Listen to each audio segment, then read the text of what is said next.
Welcome United. So we have a great episode for you today. I'm here from the Hattle Hall, Assembly Hall, to give you a sneak preview of some of the highlights and the great things coming this episode. Enjoy. So, again, had this realization that through sport and through the people of sport could have an impact on how people live their lives and ultimately use the psychological skills and tools that I was hoping to impart to live more healthy, fulfilled, meaningful lives. And I think what, again, we're slowly coming to recognize is that if we're really rigid around culture, that means it's going to be really narrow people that fit into that culture.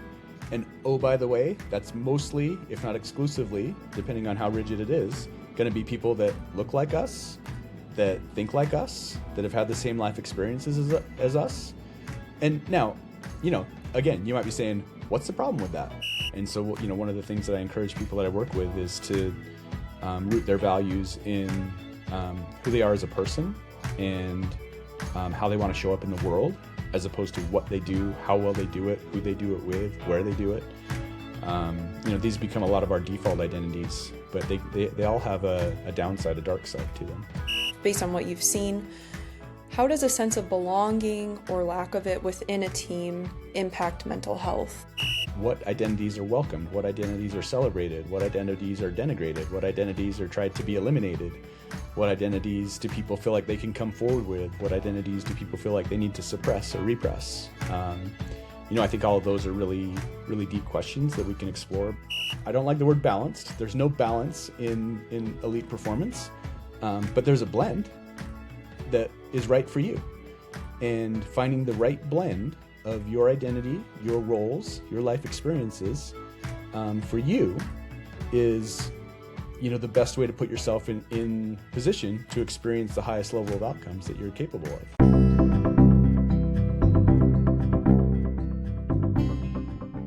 Hi everyone, and welcome back to United with Big Team at Indiana University. This is our podcast on student-athlete mental health.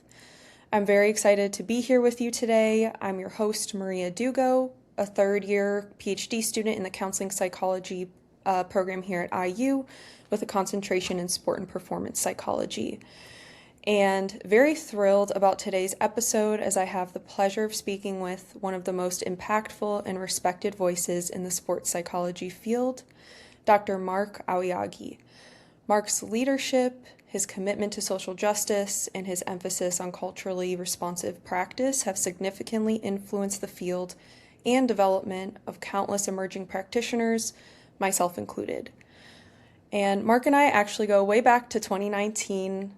He has been an incredibly influential professor, supervisor, and mentor to me, and his guidance has truly been foundational in my own professional identity. So I'm very grateful to bring his voice to our listeners today. With that being said, welcome, Mark. Oh, thanks, Maria. It's great to see you. Appreciate the kind words and excited for the conversation. Likewise.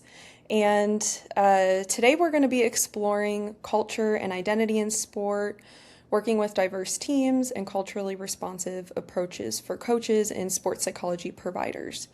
To get us started, we have a very IU way of introducing our guests. So, Mark, I'm going to play a clip for you of our IU head coach and national champions, Curt Cignetti. Yeah, it's pretty simple. I win. Google me. All right, so that is our infamous Curt Cignetti. And with that being said, Mark, if I were to Google you, what would come up about who you are? That's a great question. I wish I knew the answer. I suppose the first challenge would be figuring out how to spell my name. But assuming you got to the right person, I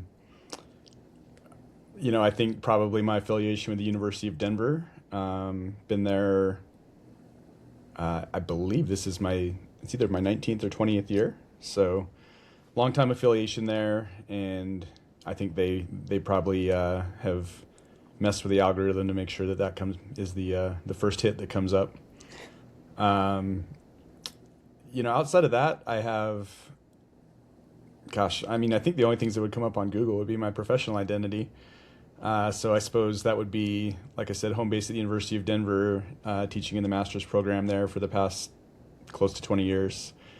And then have a practice of sports psychology outside of that called Sport Performance Excellence Consultants that I do with some of my colleagues at the University of Denver. We're fortunate to be not only colleagues, but great friends and business partners as well. Archer Pachudovsky, Jamie Shapiro, Bree Jones-Copeland, and then some of our other faculty as well, past and current, Jess Bartley, Mel Streno, some other folks. So really fun practice to be part of. And I think those would be the things that would be most likely to come up. What a powerhouse of a team. I appreciate you sharing that. And I'm wondering if you could tell us a little bit about how you got into the field. I know you've shared a little bit about where you've been. Tell us what brought you there. Yes, sports psychology was never part of the plan because I didn't know it existed. Like many in my generation, it was not really a known thing, particularly when I was competing. So I was an athlete myself. I identified myself that way. I don't know if that means that I was any good at anything, but it was certainly the most significant part of my identity growing up. I would have said that with pride back then. I say it a little bit hesitantly now, given the life journey that I've been on and what I know about some of these things now. But it was certainly the strongest identity that I had, perhaps the only identity I had for the majority of my formative years, really. And then I guess how I got to sports psychology was I grew up in Utah and went to undergrad at University of Utah, played rugby there, and, sort of had this idea. I had dislocated my elbow, I think in 8th grade, if I remember correctly. It's a long time ago now. And had to have surgery on it. And so met an orthopedic surgeon that way. And, that kind of seemed like a neat job where I could stay affiliated and around sports and athletes, which at the time, again, was important to me. And so that was kind of loosely the plan, was to go to med school and maybe be an orthopedic surgeon. And then while I was at the University of Utah, one of the preeminent sports psychologists at the time, Dr. Keith Henshin, just happened to be there and heard his class was fun to take. He's a very entertaining person and personality, and just really ended up gravitating towards the sports psychology from there. So it was definitely never planned, but I think ended up being the right choice for me. Absolutely. I'm curious, you mentioned that sport has been such a large part of your identity, being an athlete has. How has that part of you shifted over time, being in the sports psychology field, or has it shifted? If you could say more about that. Yeah, I think there's a few significant moments in there. I know we're going to talk a lot about cultural pieces, but that becomes really why sport was such a place of sort of development and really exploring who I was and how I navigated the world. I'll maybe save the longer version for assuming that we're going to go there in the conversation, but just the short version for now is that my parents were both immigrants from 2 different countries. My dad is from Japan originally, and my mom is from England. And they had both immigrated to the U.S. I was born in the U.S., but in a very multicultural household. And the way that I say it now, I didn't have really words for this when I was growing up, but the way that I say it now is it felt like when I was growing up, everybody else sort of had the playbook, and I didn't. I was just sort of figuring it out as I went along. And I think that's where sport became so significant, is it felt like I also have an older brother and sort of followed him on the sport journey. But I think for both of us, sport felt like the place where we knew the rules and we felt like we fit in, and we felt like, we were judged based on what we could do as opposed to who we were. And I think that felt both comforting and reassuring. And I think it was just a place where, like I said, we sort of found ourselves. As I got older, so during my master's program, I mentioned that I played rugby in undergrad, and then during my master's program was the first time that I was really not playing sport competitively, and came to realize that there's a lot more to life than just sport. Hey, who knew? And kind of went through this. I mean, this was not all as quick as I'm making it sound, but went through this gradual process of going from sport was my whole life to eventually kind of this 180 of like, oh, sport's way overdone. Why did I waste so much time doing that? I'm discovering all these other neat aspects of life and parts of my identity that I hadn't even known were there, let alone that I wanted to explore more or develop more. And so then, I was in my master's program for sports psychology. And so pretty quickly my thinking was like, well, what am I doing? If I feel this way now about sport and its place in my life, what am I still doing in sports psychology? And then, again, a lot longer time elapsed than I'm indicating in this story, but had another significant moment where one of my formative sports psychology mentors, Dr. Rick McGuire, he shared sort of a decision point in his life where he was either going to go into the clergy as a religious leader, or into sport as a coach. And ultimately, what he decided was that he could reach more people and influence more people through the role of coach than he could through the role of being a religious figure, for amongst other reasons, because a lot of people are drawn to sport where, increasingly people are not necessarily turning to religion for guidance and those types of things. Well, people still turn to religion for guidance, but just the number of people that are moving in that direction seems to be falling.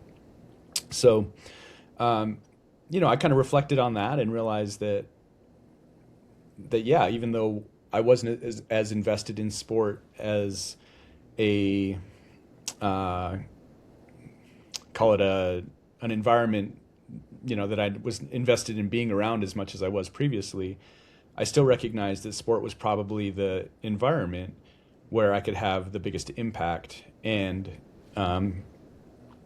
building off of that the people from sport get overrepresented in positions of power in society. So whether it's formal positions, like a congressperson or a CEO of a company, or whether it's informal positions as leaders in their communities and so forth, people with sport backgrounds are overrepresented in all of those positions. And so, again, had this realization that through sport and through the people of sport, could have an impact on how people live their lives and ultimately use the psychological skills and tools that I was hoping to impart to live more healthy, fulfilled, meaningful lives. What an incredible journey you've been on, and I can hear how impactful sport has been in your life, and it's shown up in different ways, being that you've been in the space as an athlete and as a provider and everything in between. And I'm curious, you alluded to this a little bit, but what experiences through your time or relationships have been most influential in shaping your identity as a provider, or how sport has shifted for you in that way? Well, my identity as a provider certainly has been most influenced by my mentors, and I've been very fortunate to have really significant and powerful mentors in my career. So I mentioned, it all started with Dr. Keith Henshin for me, and then Dr. Rick McGuire, Dr. Robin Schofield, Dr. Gloria Ballagay. I'll stop saying doctor. They're all doctors. Robin Schofield, Gloria Ballagay, Ken Revisa, and really for people that know the field of sports psychology, these are some of the formative members of the profession. And again, there was nothing special about me. It was really just a really lucky set of circumstances that led me to Keith Henshin first of all, and then Henshin and McGuire are really good friends. McGuire and Revisa are really good friends. Gloria Ballagay is good friends with everybody. And so it was really just, kind of a timing and a situational life circumstance piece that, I couldn't have planned or predicted, that really just allowed me to fall in with some of the most influential people in the field and just do everything I could to learn from them. Mm-hmm. And based on what you shared, I'm curious what parts of your identity feel most central or influential to the work you're doing across your different roles. Yeah, I suppose the most important part of my identity is the one that we really haven't touched on yet, which is me as a person. And the first and foremost, most important role that I have is I'm a father. I have two daughters that are 13 and 10 now. That might surprise you. And just yeah, exactly. Seeing them grow up, playing a part in their growing up and how they experience the world, and the humans that they're becoming. That's far and away the most important role that I have, and where I put the most time and energy and effort into. one of my other really peer mentor colleague is Mike Gervais, and for those that know Mike Gervais, he's a big name in sports psychology. But one of the questions that he likes to ask, and he asked me this one time, is he said, "Are you trying to be the best, or are you trying to be your best?" And he was asking it sort of in reference to the professional aspect of myself. And I said, the reality is, in my professional life, I'm trying to be good enough. And it's really in my personal life that I'm trying to be my best in terms of being a father and, just a values-based individual that's trying to become the best version of myself. And, my professional identity certainly fits into that, but I would never trade professional success for, being able to be present in my daughter's lives. That's, again, where I feel like I have the most importance and hopefully the most impact. One of them's 13 now, so I know the research that says that her friends are more impactful than I am anymore. So, Well, I'm sure you are too. That makes me curious about something that you said with your professional identity and your identity as a father and the values that you hold. I'm curious, how have you, or what's been helpful in you finding your authentic self in the professional space and kind of those intersections between your identities? yeah, it's a great question. One of the things I believe I heard this in one of my classes in my doc program, and it was just a little thing in some sort of cultural identity or multicultural class, something along those lines. And it was a little section on biracial individuals, and the takeaway for me was that people from biracial backgrounds tended to have more flexible thinking because they experience that there's not one way of doing things. A lot of times there's different racial, cultural, ethnic influences from each parent, or for me it was parents from two different cultures and being raised in a third culture. And so just constantly sort of being exposed to this idea, not explicitly, but just implicitly realizing that, like, oh, there's one way of doing this, call it the Japanese way. There's another way of doing this, call it the British way. There's a third way of doing this, call it the American way. And I realized at some point, again, this is all more clear in retrospect than it was living through it.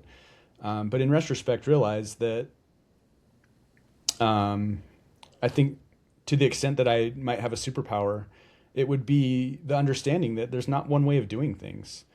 And as you know, one of the skills that I emphasize is mental flexibility.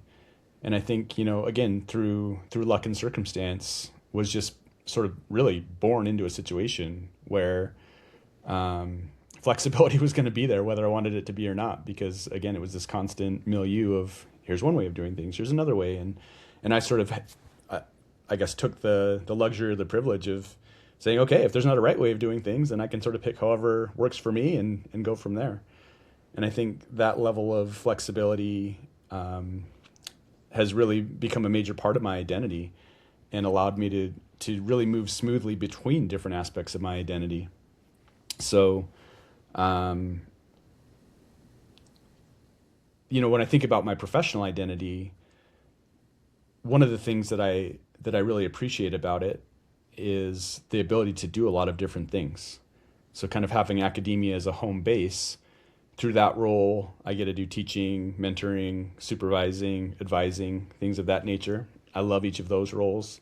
And then I also have this practice that sits alongside my academic career, where, again, I get to do mental performance work. I get to do mental health work. I get to consult with individuals. I get to consult with teams. I get to consult with leadership groups.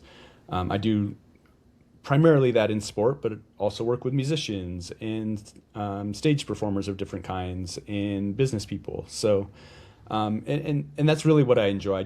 I really enjoy doing a lot of different things and having that flexibility to emphasize different aspects of my personality and my identity. And I think that's the way that I show up best in the world. What a powerful perspective, that mental flexibility. And I could see how impactful it's been through your experience.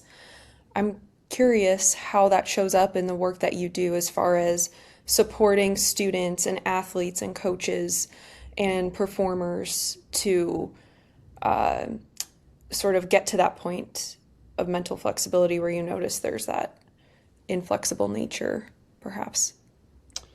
Yeah, I think that, and you've probably heard my shtick on this before, but if we look at different markers of fitness, we have strength, we have flexibility, we have endurance, we have resilience, and you could put some other ones on there, but as 4 primary markers. But then we have these also 4 domains of our lives that we can apply those markers to: physical, mental, emotional, and spiritual. And as we know, in at least many sport and performance environments, the strength piece gets emphasized.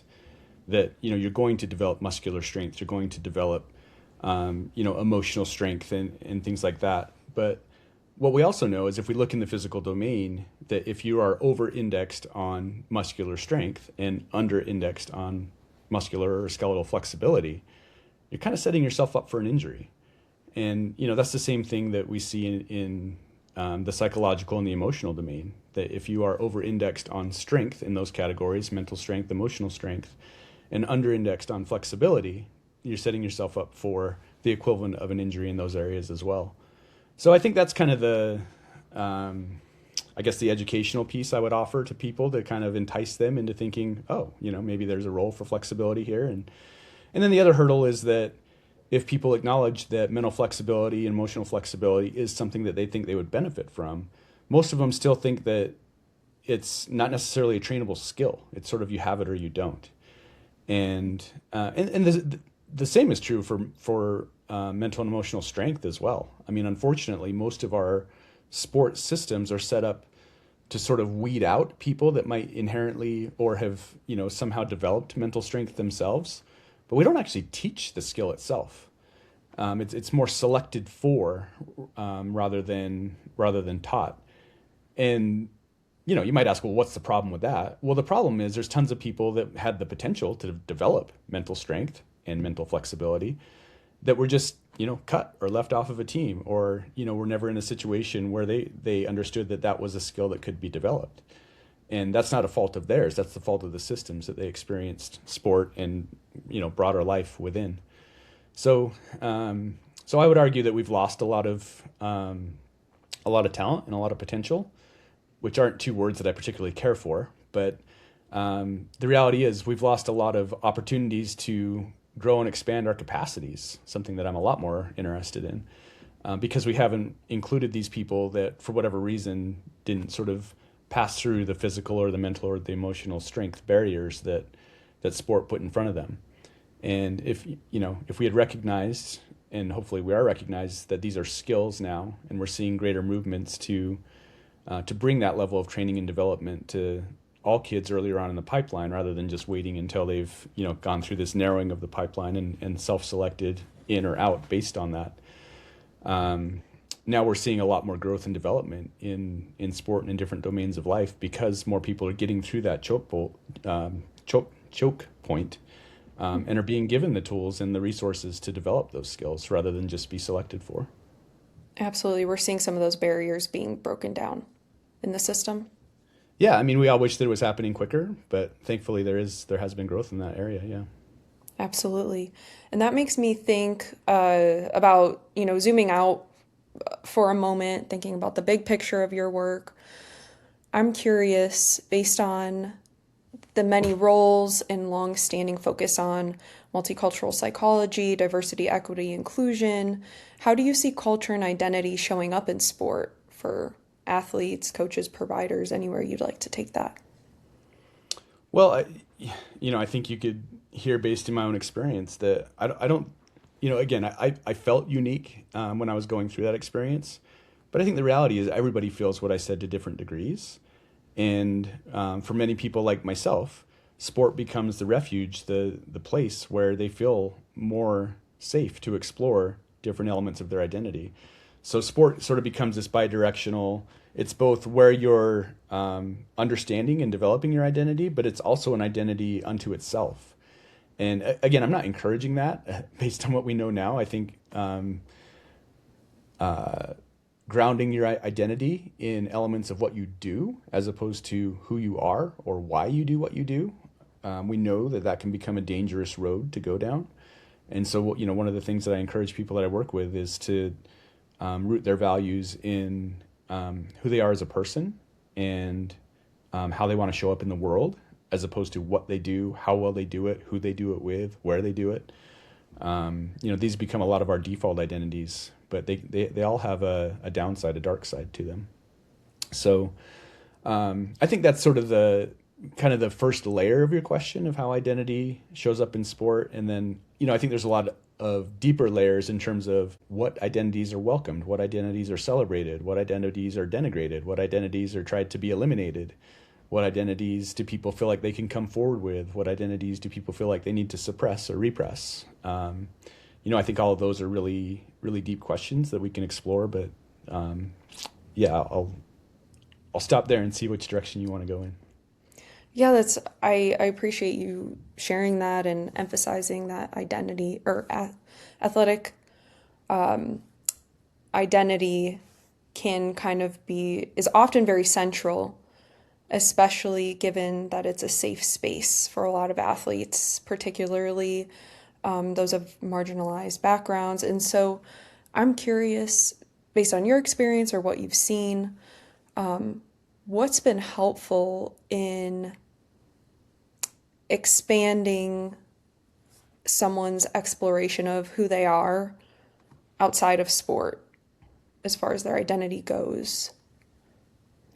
Yeah. Well, and let me offer, if I may, my perspective on something you said there that, and I think I said it too, so I'm probably correcting myself as well.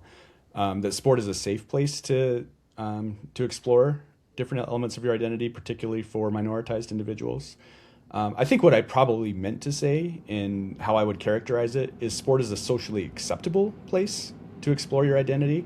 It's not necessarily a safe place for certainly everybody, and certainly people with different identities that, as I said, are not celebrated or accepted in those environments. So just wanted to throw that out there. But in terms of, I think your question was about how to help people access different parts of their identity outside of sport. Did I get that right? Yes. Yeah, I think part of that is going to be determined within the sport environment. Part of that is going to be determined by what's the culture here. I've been in locker rooms and in teams and buildings where if you were talking about things other than the sport, it was viewed as a lack of commitment, that you weren't all in. And so that, the idea was you had this like singular maniacal focus on the one thing that you were quote unquote there to do. I think that mentality, thankfully, is dissipating a little bit. It's still there to a certain degree, but I think there's a lot more open-mindedness towards recognizing that sport is one part of most people's lives. It's not the totality of it.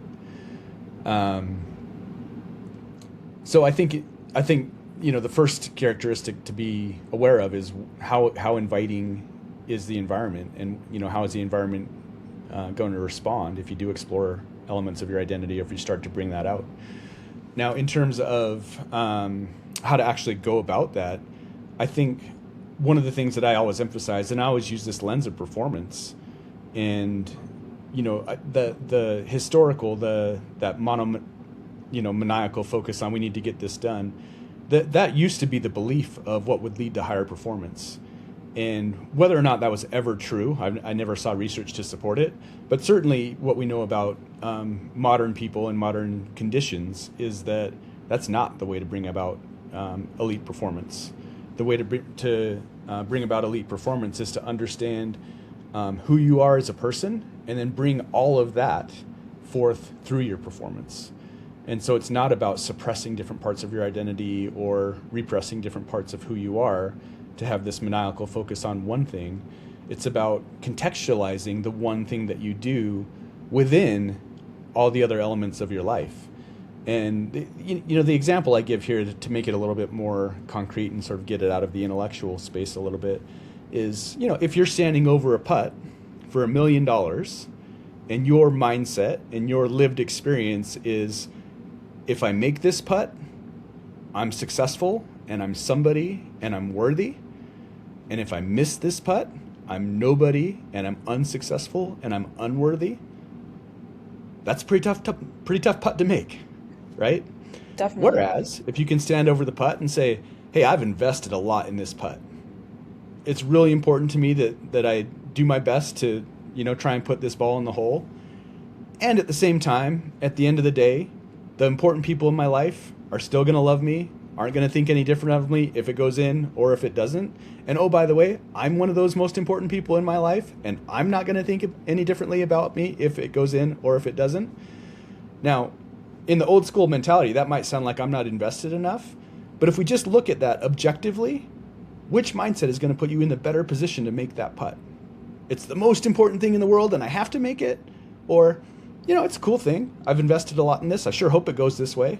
But if it doesn't, I'll still wake up the next morning and still be me, and people will still love me, and I'll still love me and all that. I'm going to say that second one is going to put me in a lot better position to make the putt. For And sure. that's kind of the mentality and the mindset that we're trying to teach people to have, is to recognize that, again, I think I said it earlier, but sport is what you do. It's not who you are. And if you can keep that perspective in mind, then you're a lot more likely to get the outcomes that you want in sport. And to keep perspective, whether you get them or not. And I wonder if what you shared is related to that mental flexibility at all, to the metaphor that you shared about the putt. Yeah, I mean, you know me well enough that I think it's sort of infused in everything that I say and do. But 100%, to have the flexibility to say, this putt's really important, and there's lots of other things that are really important as well. That's the flexibility, right? The rigidity, what I would say masquerades as strength, is the idea of like, this putt is the most challenging thing on earth, and I'm going to overcome all the odds and make this putt. I mean, that might sound like an attractive mindset to certain people. But again, if you contrast it with the alternative of trying to keep things in perspective and still acknowledging, yeah, this is important, and I definitely, am going to do everything in my power to make it go right. And, I'll live with whatever the consequences are, good, bad, or ugly. I think most people are going to recognize that that's the mindset that's actually going to, more often than not, put them in position to have success. Nothing's going to guarantee success. That's why we all like sports so much, is the outcome's never known. But it's about playing the odds. And I would lay my money down on the person that could be more flexible around the idea of there's more to life than making this putt, than the one that thinks that there's everything in life is all about making this putt. Yeah, that all or nothing thinking. Yeah. That makes me think, you mentioned teams earlier, and I'm curious, how do you feel that cultural identities shape the way teams function or communicate, or what have you seen from your experiences there? Well, what you explained is actually how I think about culture. The way that I kind of think about and define culture is, it's the signals in the environment that point the people in that environment to what the quote unquote right choice is in that environment. So that includes language, that includes communication, that includes how we interact with one another. And so again, like I said, on the interpersonal level, on the social level, there's going to be cues in the environment that say, hey, is it cool to talk about family here, or does it need to be all business here? Is it cool to talk about other interests here, or is that going to be taken as I'm not invested enough in the thing that I'm doing here? So all those cues become part of the culture that say, yeah, that's welcome here, that's invited here, that's encouraged here, or nope, take that somewhere else. The example that I always give, because I think, again, it's sort of the easiest to understand, is the cafeteria. When you walk into the cafeteria, if up front is chips and candy bars and soda pop, then, there's going to be pretty strong signals in the environment of like, hey, eat whatever you want here. Whereas if you walk into the cafeteria and up front is, the proteins and the salads and the healthy whole foods, and, maybe back in the corner there's some chips and candy bars, maybe there's not any at all, that's also going to send a signal. So to me, that's what culture is all about, is all the signals that the environment sends that tell people in that environment, how do we act around here? What are the choices that we make around here? And that makes me wonder about environments or teams where maybe you've seen more of that rigid culture, more of that all or nothing thinking, and you recognize the harm that it's causing, what's been helpful in trying to shift that culture? Well, you used a really key word for me. No surprise, since I appreciate flexibility. But the opposite of flexibility would be rigidity. And I think what, again, we're slowly coming to recognize is that if we're really rigid around culture, that means it's going to be really narrow people that fit into that culture. And oh, by the way, that's mostly, if not exclusively, depending on how rigid it is, going to be people that look like us, that think like us, that have had the same life experiences as us. And now, again, you might be saying, what's the problem with that? But, if you just think about a talent pool, if there's less diversity in that pool, it's less likely that you're going to hit on, what's going to be needed to meet the moment, whatever the moment is in whatever sport or performance context you're in. Whereas if you had a broader range of diversity within that pool, then you're more likely to be adaptable and to be able to make the adjustments. I work in professional baseball now, and all they talk about is adaptability and adjustments. But that's the reality of any performance environment is, by definition, the more demanding and challenging the environment is, the more we're going to have to adapt and adjust to meet the demands of the situation as they unfold. And so the more flexibility we have in our environment and the more diversity we have in the worldviews, the life experiences, the performance experiences of the people in an environment, the more likely we are to come up with the, again, quote unquote, the right answers or the right adjustments to make given the evolving circumstances of high performance. Right, absolutely. And I'm curious what happens when identity differences are acknowledged versus overlooked in team settings. What have you seen? Well, I suppose it's always easier to go to what goes wrong first. So I think when they're overlooked, then people don't feel comfortable expressing their full selves, which means that even if you have people in your environment that might have different worldviews and diverse experiences that might provide better solutions to the challenges and obstacles that you're facing in the present moment, they're not going to feel comfortable bringing those things forward. They're going to stay, even if I think that A is the right way to do things based on my lived experience, if I know that the aspect of my lived experience that allowed me to get to solution A isn't welcome in that environment, I'm going to say B, because I know that will keep me safe and that will keep my job, more secure relatively, than if I say A. So, and again, having worked in professional sport for the last 15 or so years, this happens all the time. If you look at draft selection, there are lots of individuals and lots of teams that will make the safe choice even when they know it's not the right choice. But the safe choice will allow, the GM, the president, whoever the people in power are, or the people in charge of making that pick, the safe choice, even if the safe choice does not work out, they won't lose their jobs. If they take the risky choice that they think is the right choice and it doesn't go right, they lose their jobs.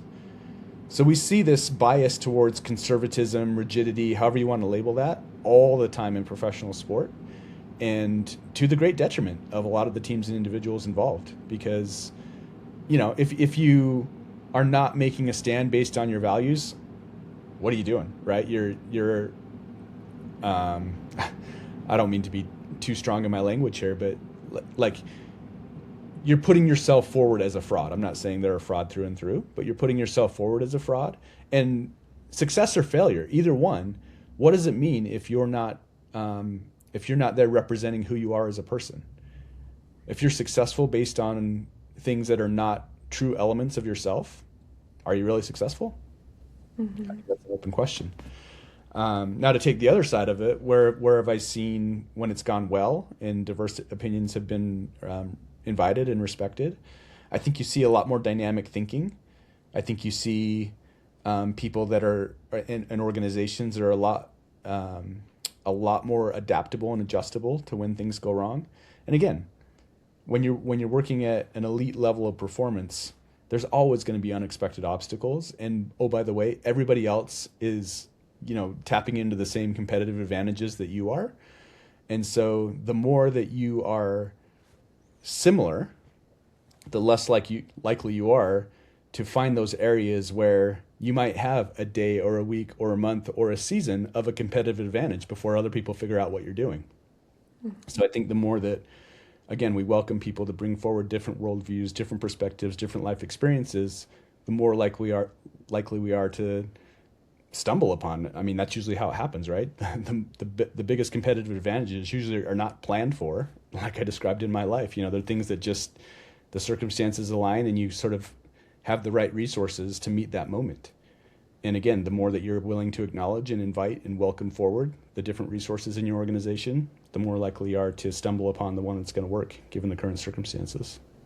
Right, absolutely. And that makes me wonder, in what you've seen or what you've done yourself, how can coaches, practitioners, administrators facilitate that type of environment where different worldviews are appreciated and sort of embraced within a team, within group dynamics? How can people in positions of power foster that? Yeah, I mean, I think the best advice that I can give, and again, my mind always goes to what do we know about performance excellence? What do we know about the causes and conditions of expert, elite, excellent performance? And, if we go into the team dynamics literature, one of the things we know about what makes teams successful is when every person in the locker room or the clubhouse or whatever the situation is, every person in that team knows every other person on that team's role and appreciates and respects that role. So there's, if we want to use the term diversity, right? We know that there are lots of different roles and needs to be fulfilled for a team to come together and be successful.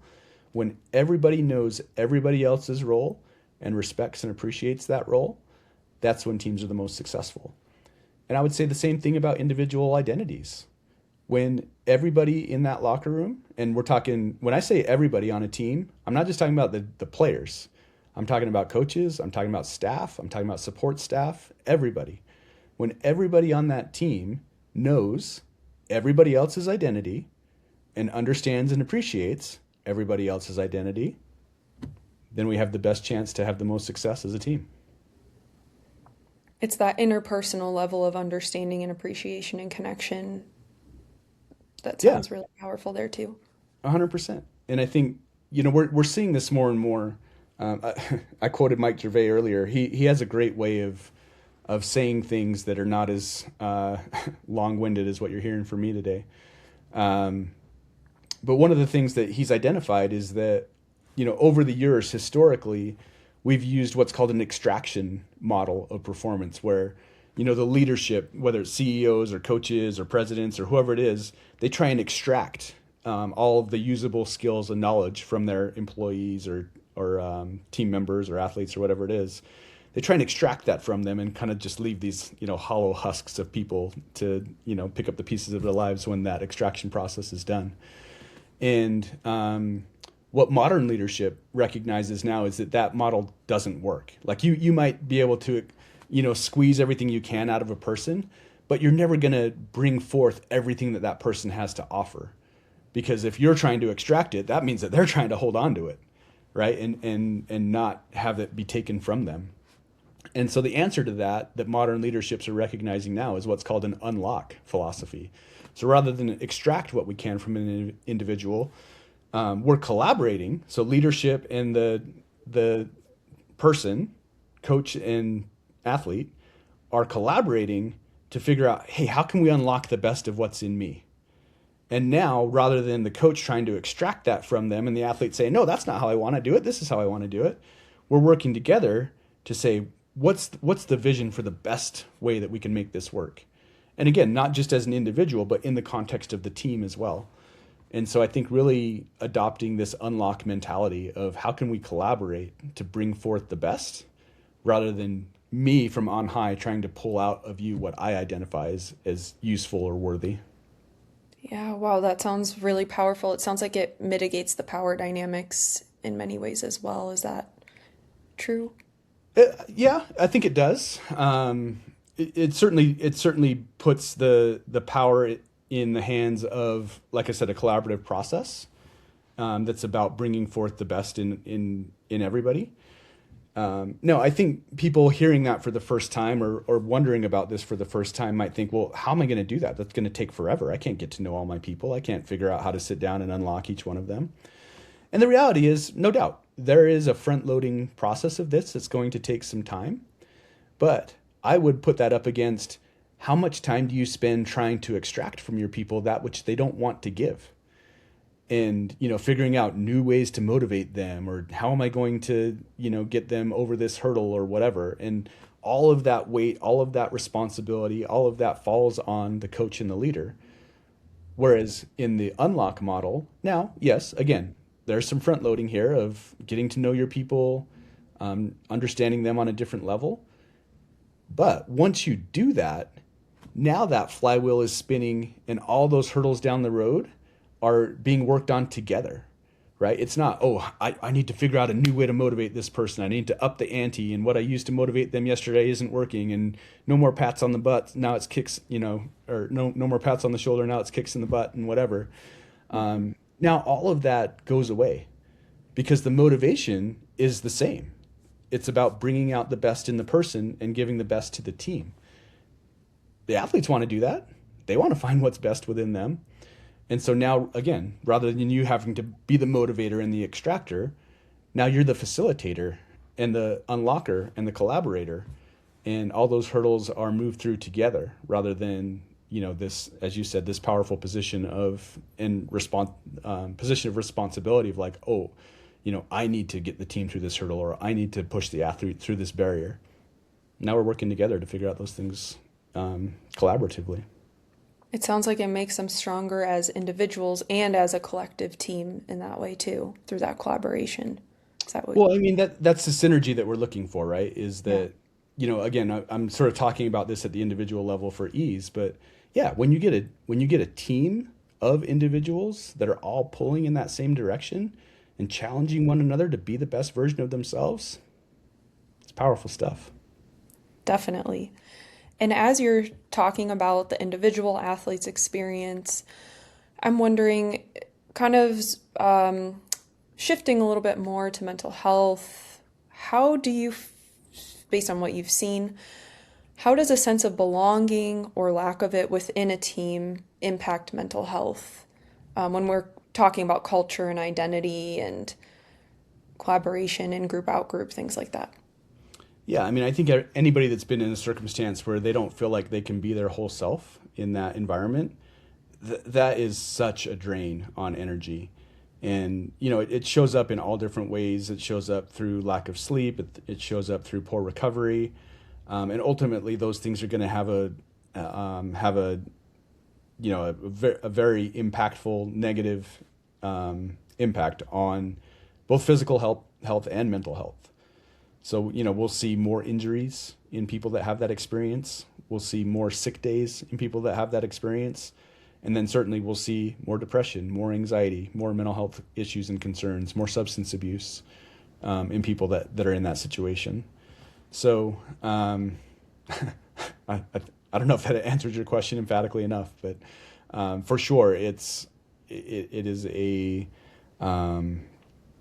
and I don't use this word lightly, but it's a toxic culture when individuals feel like they cannot express the full range of their self within that environment.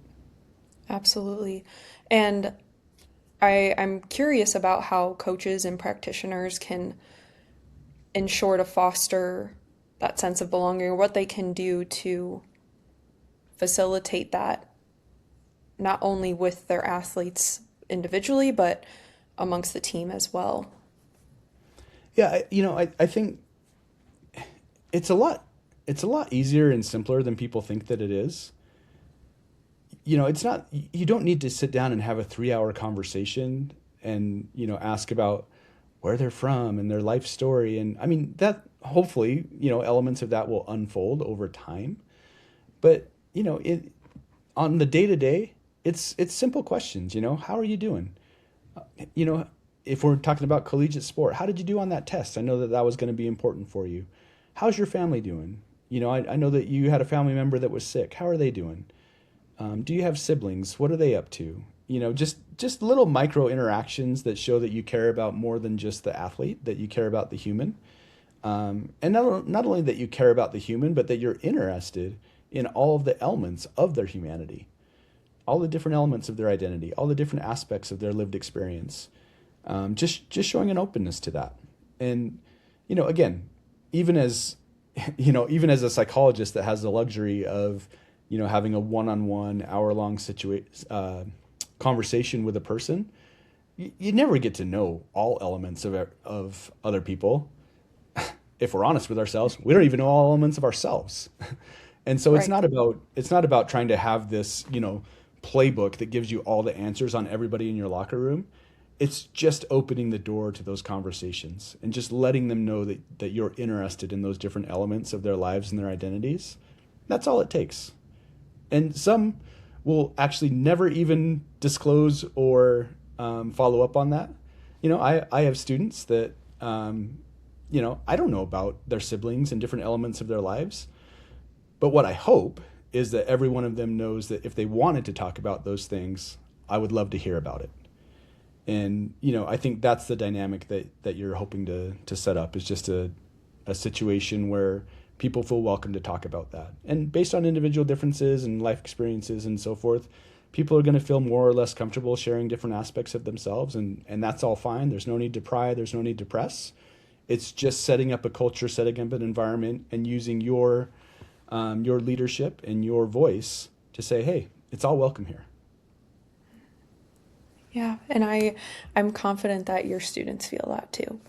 Um, I know I always have. And I want to kind of round this out by asking, what do you hope that athletes understand about their own identities and performance at any performance level? Yeah, I think it's this understanding that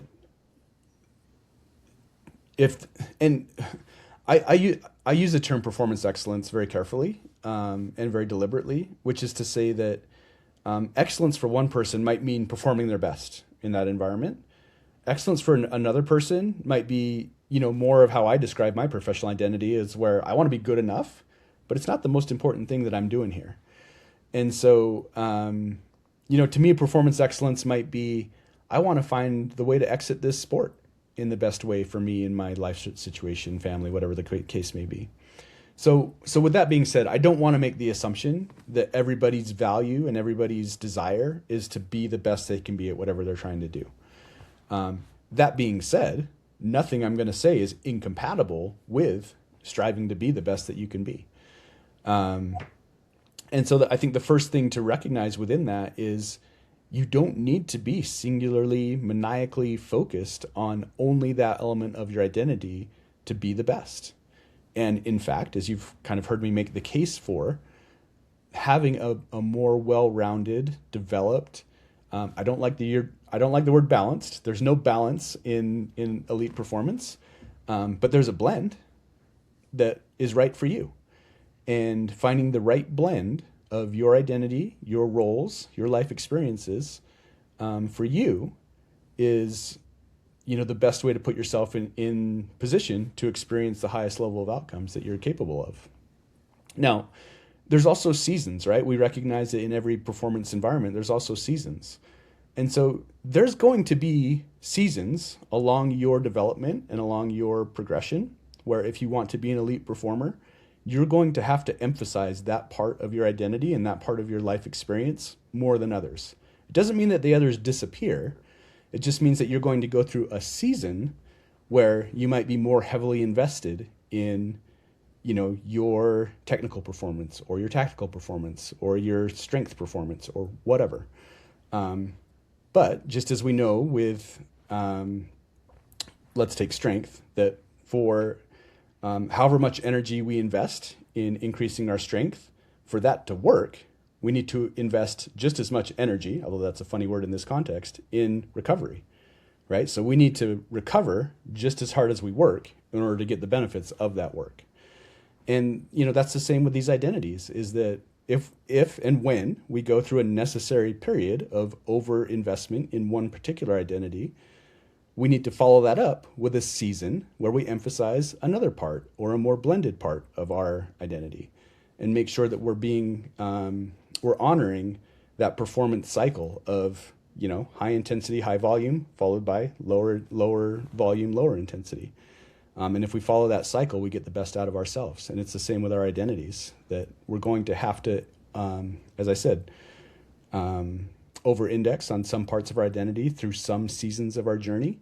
But then we also need to bring forth the other aspects of our identity in different seasons. I absolutely love that metaphor, viewing our journey as different seasons and how we'll need to blend or maybe have a little bit more emphasis on certain aspects of who we are in our identity depending on which season we're in. And as a provider, what's been helpful for you in finding your own blend? Yeah, it's a great question. Again, as you know, Maria, the psychological philosophy that I've gravitated towards is really rooted in values. And I think, that's something where, call it, this past few seasons of my life have really been emphasizing first knowing and discovering what my values are, and then really making sure that so ACT is the philosophy that I use, and they have this great phrase, which is to now I'm going to screw up the phrase, to pursue your values vigorously but hold them lightly. And that's something that I've really tried to do, is first have the awareness and the understanding of what my values are and how I want to show up in the world, go really hard after that, but also be loose. And what they mean by that, loose, holding it loosely, is the flexibility, right? To understand that what we know all the time is going to happen in life, and particularly in high performance endeavors, is values are going to come in conflict. And we can beat ourselves up over that and be rigid about that and try and be the best at everything. And, all those things that we know, might feel good in the short run, but aren't sustainable in the long run. And that's where I try and bring forth the holding it loosely and recognizing that, in this period of my life or this season of my life, maybe I'm not going to show up in this aspect of my life exactly the best way that I can. I'm going to do the best that I can under the circumstances, but know that that's not going to be an absolute best. Having that type of flexibility and lightness in the way that I hold things, while at the same time, again, pursuing them vigorously. That's really helped me to go easier on myself. Self-compassion has been a great addition to the toolkit as well. And one of the elements of self-compassion that I love, this is from Kristen Neff's work, is the idea of shared common humanity, that we're all in this together, we're all experiencing the same stuff. And, having that level of comfort of, there's nothing special or unique about, this challenge or this threat or this obstacle that I'm facing. Everybody goes through something similar. And, that, again, I love her phrasing of that shared common humanity, just helps me to, take a step back and be able to say, okay, this is who I am. This is how I want to show up here. And, whatever percentage of me I can give to this right now, I'm going to give. And if that's less than 100%, I'm going to be kind and gentle with myself and recognize that, if I've got 80% to give, I'm going to give all that 80%, and it's all I can do. Mm-hmm. I absolutely love that. And that self-compassion is so critical and very hard to get to a lot of the times. And I really appreciate you sharing your perspectives and sharing a bit about your journey here. I always learn so much from you, and I can't thank you enough for your insight, your experience, and sharing some of who you are in your heart with us today. And so I just want you to know this conversation has been deeply meaningful for me personally, and I know that it will be for our listeners as well. And it's been such an honor to speak with you today, Mark. Thank you so much for being here. Well, I greatly appreciate that, Maria, and really love the questions and the conversation, and thank you for all the kind words that you've said. And as you know, you're out there becoming the best version of yourself, and as you've heard me say a million times before, that my knowledge of you is that you're going to be doing this in your own way and expressing yourself in the same full way that we've been talking about here, and you're going to have such an impact on the individuals that you work with and on the profession. So just excited to see where the journey takes you, and all the support and resources that you're able to offer to others. Thank you, Mark. Trying to find my own blend. That's as right. You'd say. Thank you. I really appreciate it. All right. Thanks, Maria. Third overtime, 44-41, and a touchdown wins it. Snap back to Helinski, drops back, has time, passes left, caught, made at the catchment to the 20-yard line, Morrow to the 10, runs for the win, dives for the pylon,